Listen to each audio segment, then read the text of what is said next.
हमें अपने कॉन्वर्सेशन में कुछ इस तरह के सेंटेंस यूज करने होते हैं, जैसे वह अपने काम में पूरी तरह से मशगूल है, सैम उससे बात करने में मग्न था, सुबह उठने के बाद वह चैट करने में लीन हो जाती है।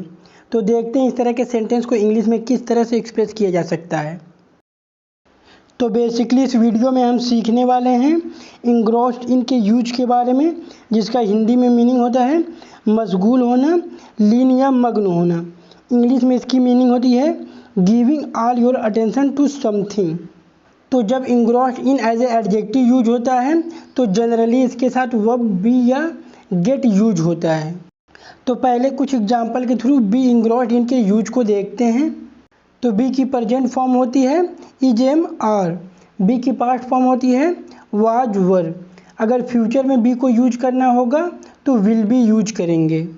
अब एग्जाम्पल देखते हैं। तो पहला एग्जाम्पल है वह अपने काम में पूरी तरह से मशगूल है या लीन है। इसे इंग्लिश में कहेंगे she is completely engrossed in her work. अब इसके स्ट्रक्चर को देखते हैं।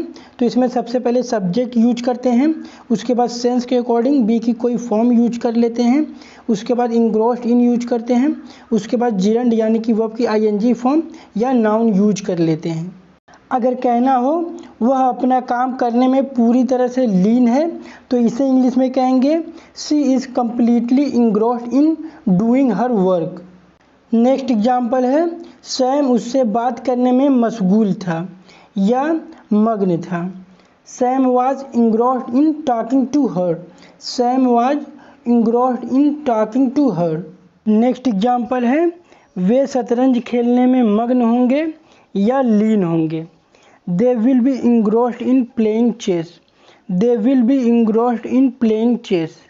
नेक्स्ट एग्जाम्पल है he is engrossed in preparing for exam, यानी कि वह एग्ज़ाम की तैयारी में लीन है। अब गेट इंग्रोस्ड इन के यूज को देखते हैं। इसके स्ट्रक्चर के लिए सबसे पहले सब्जेक्ट यूज करते हैं, उसके बाद हेल्पिंग वर्ब अगर हो तो, उसके बाद गेट इंग्रोस्ड इन। तो इसमें गेट वर्ब है तो इसकी टेंस के अकॉर्डिंग फॉर्म चेंज होगी। उसके बाद जिरंड यानी कि वर्ब की आईएनजी फॉर्म या नाउन यूज करते हैं। अब एग्जाम्पल देखते हैं। वह उपन्यास पढ़ने में मशगूल हो गया। He got engrossed in reading novel, he got engrossed in reading novel. अगर कहना होगा वह उपन्यास पढ़ने में मशगूल है या था तो इसे बी के यूज से बनाएंगे ही इज या was engrossed in reading novel. Next example है सुबह उठने के बाद वह चैट करने में मग्न हो जाती है या लीन हो जाती है। After getting up in the morning she gets engrossed in chatting, after getting up in the morning she gets engrossed in chatting. Next example है if you watch Game of Thrones you will get engrossed in that, यानी कि अगर तुम game of thrones देखोगे तो उसमें लीन हो जाओगे, खो जाओगे। लास्ट एग्जाम्पल है we have become engrossed in worldly pursuits, यानी हम सांसारिक कार्यों में लीन हो चुके हैं। तो आज के लिए बस इतना ही। Thanks for watching.